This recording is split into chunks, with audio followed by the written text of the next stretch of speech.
Captain's Log 2020. The virus is trying to break out. Okay, so thought I had to do a little update. So, came across this article from one of my sources. It's from 2018, so yeah, it's over a year old or something. Yeah, hopefully you can see the title. If you can't, I'll read it. Researcher jailed after uncovering deadly virus delivered through human vaccines. Naughty, yes. It's deadly business. So, I've been focusing on RNA viruses, and I thought, what's this? Is this article legitimate? Is this someone's done some actual journalism here or research? Like, what the hell? Because you don't see, I don't know, it's not the kind of mainstream kind of news thing. So I had a bit of a read of the article, and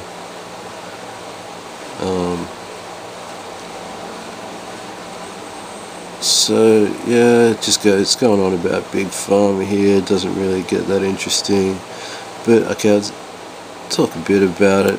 Such is the tale of a molecular biologist, Judy A. Mikovits, PhD, in the disturbing true story first detailed in this Natural News article.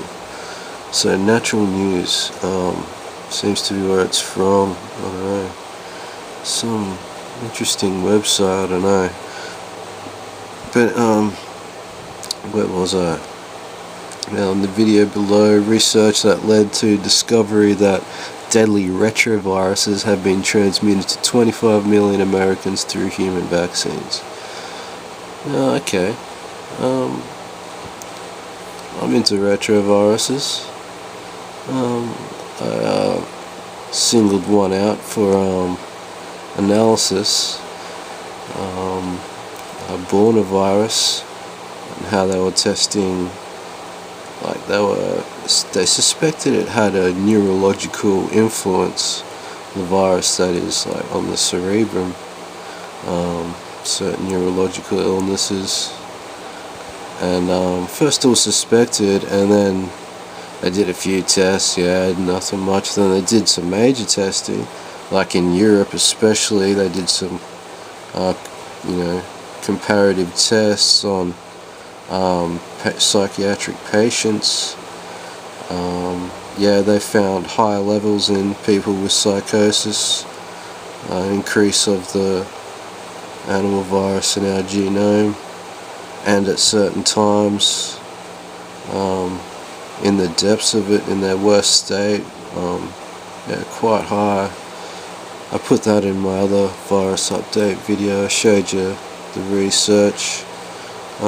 So I checked into the legitimacy of this as well. But it's interesting. Retroviruses are interesting because they are in our genome, and they do have a immunity function. They are part of our immune system, and that's why these curers, poisoners, however you see them, are obsessed with them. In essence, AIDS is a retrovirus. It's like an autoimmune function. It's weird because they have a total autoimmune function, but at the same time they're part of our immune system, which leads me to believe autoimmune disease is highly related to the retroviruses in our system, up to 15% these days. And anyway, so her work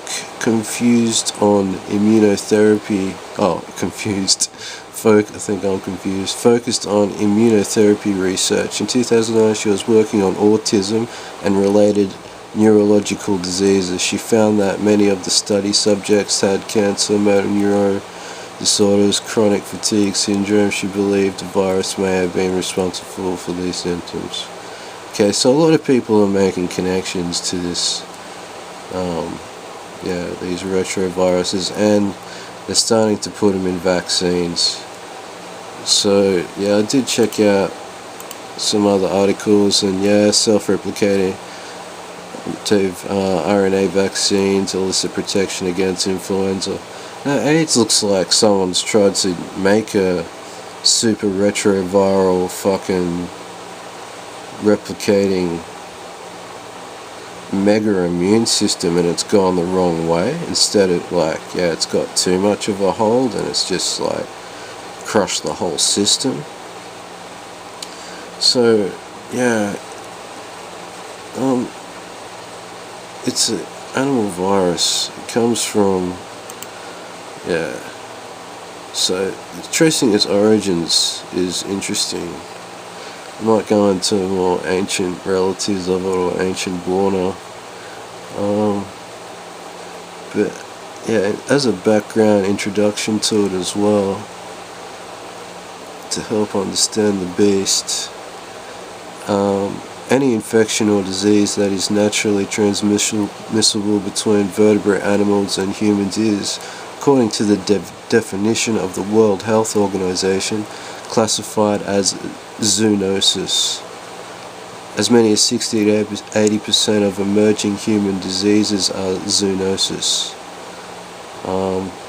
Of the emerging zoonotic pathogens, 78% originate from wildlife, or more specifically 58% infect ungulates, 51% carnivores, and 34% rodents, emphasizing the utmost importance of collaboration between veterinary, medical, and wildlife sciences in the detection and battle against these threats. Okay, so they're using RNA, and it is replicating, and when you reproduce, it gets passed through, it gets passed on quite easily. It's pretty much evolving with us. It's at different levels. So it's not. I think it's beyond highly suspect that it has cerebral effects. Certain things happen, like times, as I've analysed, it has its own genetic markers in there. At certain development stages, even in the womb, I think it, like how a virus will make you really hot, you get high temperature, because viruses are controlling a system to pass themselves on and make the host more suitable. They like warm environments, so they don't like cold. Diabetes can develop in the womb. I think I've mentioned that. There's a lot of illnesses that, So watch out for that one. That's in the vaccines now. Fucking don't know what's going on. Yeah, this chick spoke out about it, and apparently she got thrown into jail. I don't know. Maybe she did do a bit of time for whatever. But I'm just trying to pull a few facts out of it. Okay. Coronavirus has gained a lot of interest because of its zoonotic potential, ability to introduce cDNA of its RNA transcripts into host genomes, and ability to cause severe neurobehavioral diseases. So this is all legit. Faculty of Veterinary Medicine, University of Helsinki. The other one that I was reading was from Microbiology Center, Karolinska Institute, Department of Vaccine Research, Swedish Institute for Infectious Disease Control, Stockholm. It's all they are using it. So they've admitted to using it, but this chick was jailed for some reason, even though she spoke out about it. I don't know, I don't get it. But it's interesting nonetheless. I mean, so yeah. So yeah, something about mouse viruses. I think it related to they were using RNA from mice. Yeah, so because it's a replicating virus and it's easy to transcribe, like connect all these things to it. That's how it gets into our system. It replicates our own genome, and yeah, bam, it's in there, taking over the host, full possession. Alright.